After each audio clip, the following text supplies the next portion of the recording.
Ça, c'est les plus gars.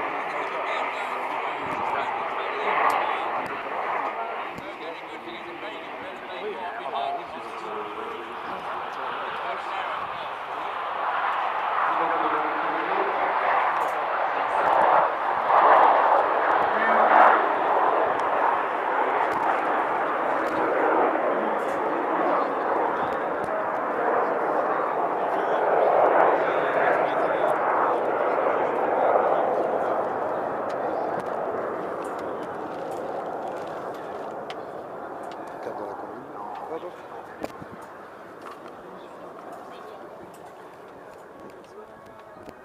Ah ben, je serai là.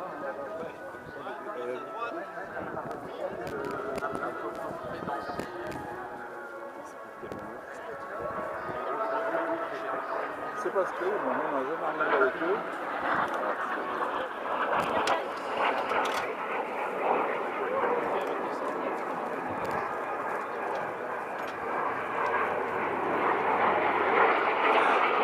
J'ai l'impression de le voir. C'était tout drôle, j'ai l'impression de le voir. Crachement devant le mien. T'as vu, c'est une bonne photo, c'est pareil. Hein, ouais, ça, en tout cas, c'est un vrai. Mais tu vois pas la différence.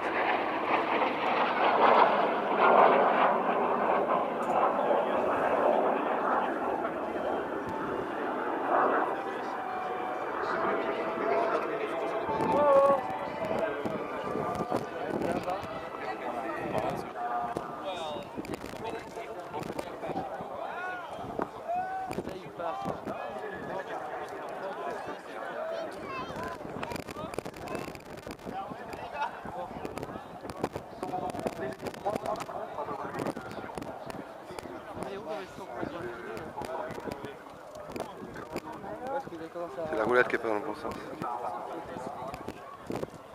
C'est juste à le décoller, une fois que c'est décollé, après ça va tout seul. Mais...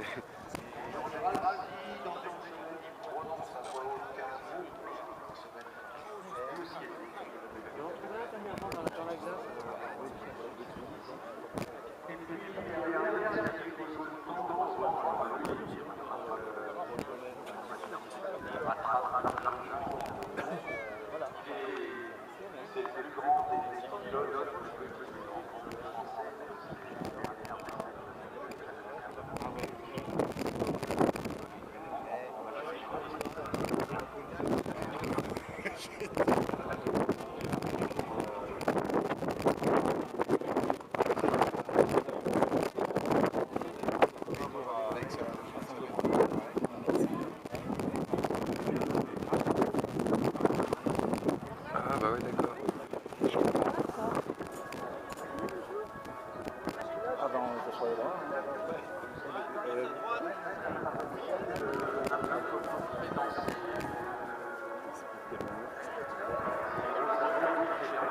C'est parce que moi-même, un jeune arrive avec eux.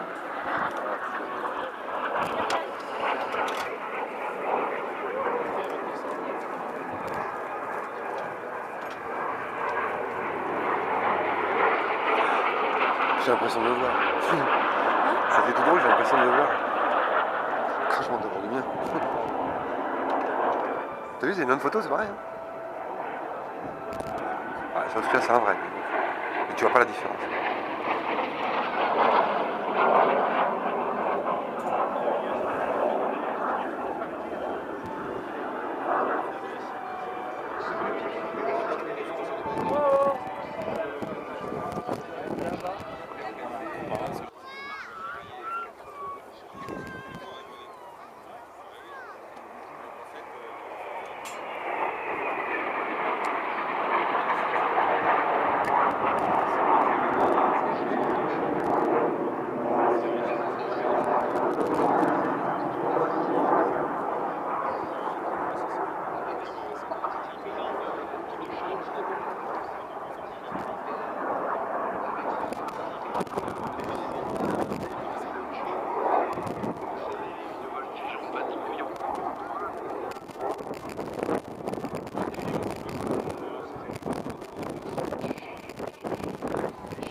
Jacqueline, c'est lui qui place le yak de la Ferté.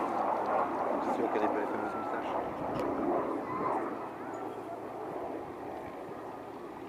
Messieurs, ce fut un privilège que de vous voir lever. Si vous voulez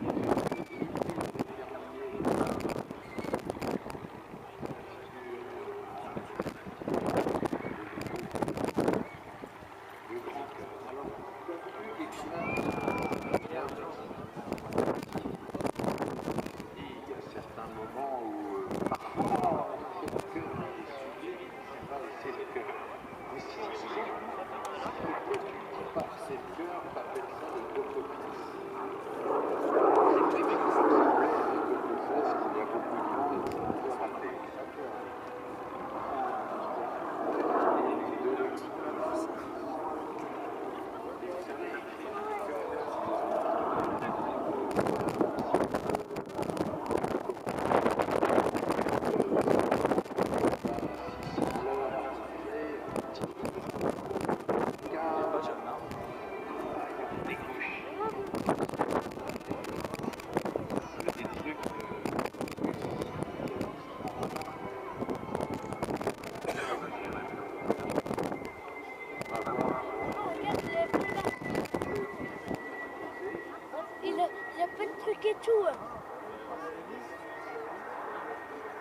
passage en miroir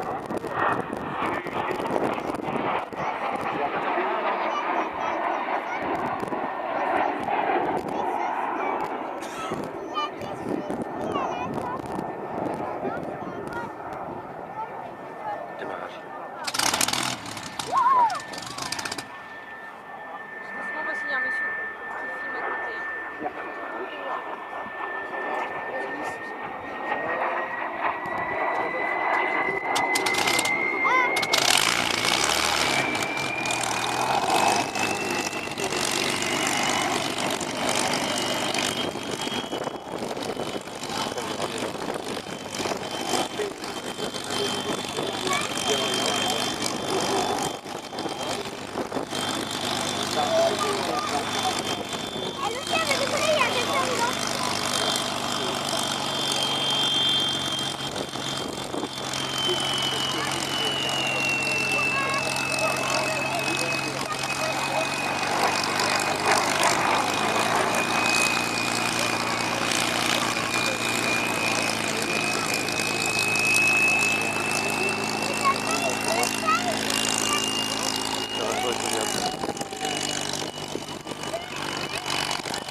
de l'aviation.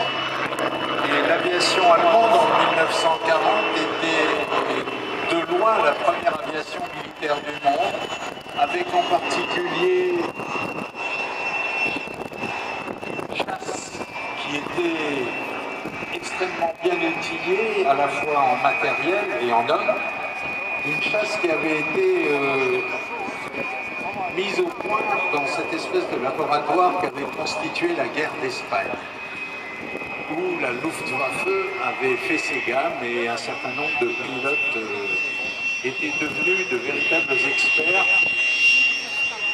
dont on peut, c'est à peine caricatural, mais si vous voulez avoir un peu le profil type du pilote allemand de l'époque, vous prenez Michael Schumacher et vous lui enlevez la combinaison de pilote de coupé, la signature aux alentours du 20 juin de ce qu'il n'était même pas un armistice, mais une capitulation en bonne et due forme, eh bien, rester dans toute l'Europe, rester seule nation libre, entre guillemets, face à l'Allemagne nazie, à l'expansion nazie, les seuls à rester là étaient les Anglais de la Grande-Bretagne.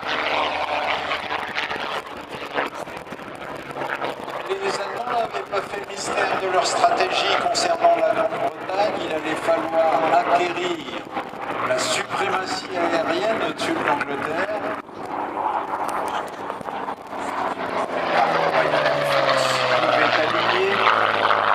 Chaque matin, bonjour, mauvais jour, il y avait à peu près 600 pilotes très durs, puisque les Anglais, fin août, n'avaient plus que 200-250 avions disponibles chaque matin pour contrer les raids de bombardement de la Luftwaffe.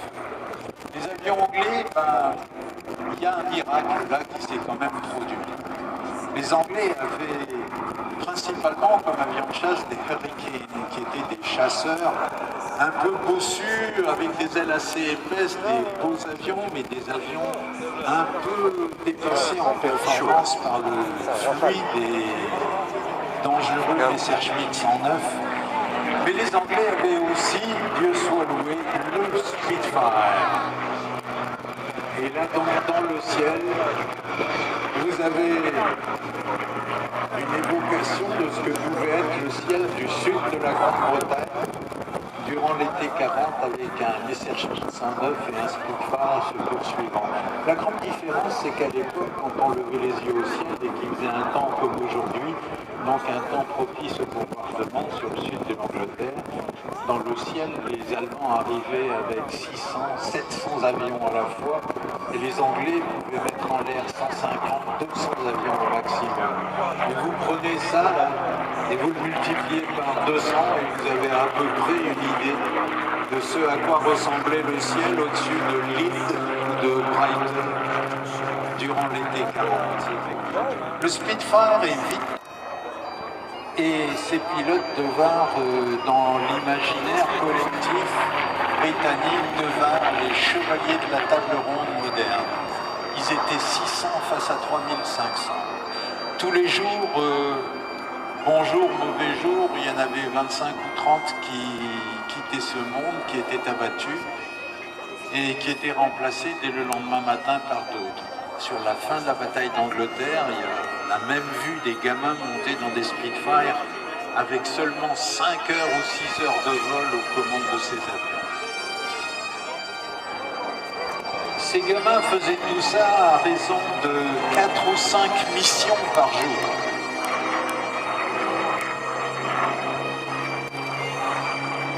Et véritablement, sur le moment, on ne savait pas très bien ce qu'ils étaient en train de faire. L'Angleterre savait qu'elle était en train de...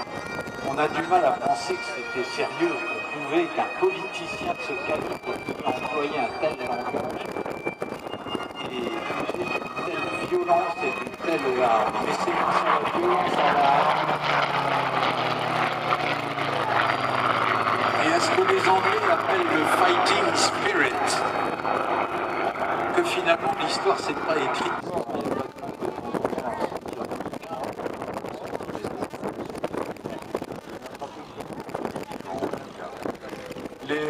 Le Spit là dans le ciel piloté qui vole encore, dont celui. MH434, celui qui est en train de se poser, est un avion qui a abattu en combat aérien 5 avions allemands pendant la guerre et lui-même a été abattu une fois, il s'est retrouvé à plat ventre.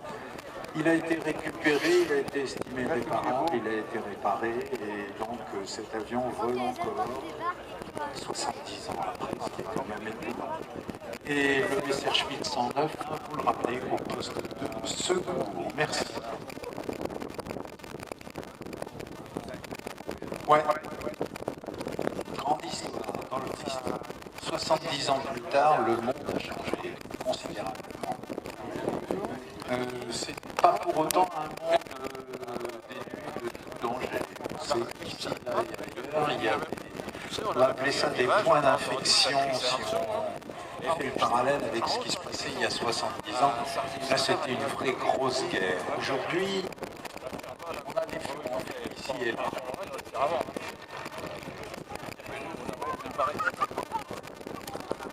Le Spit, piloté par Paul Bonhomme, rentre et le successeur, d'une certaine façon, du Spit, le successeur contemporain du Spit, est en bout de piste à décoller.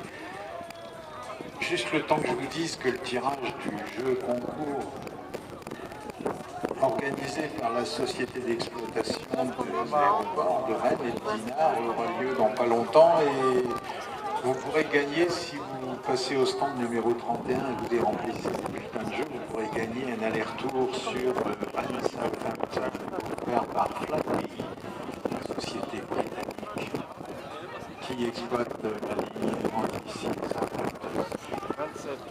Donc au bout de la ligne,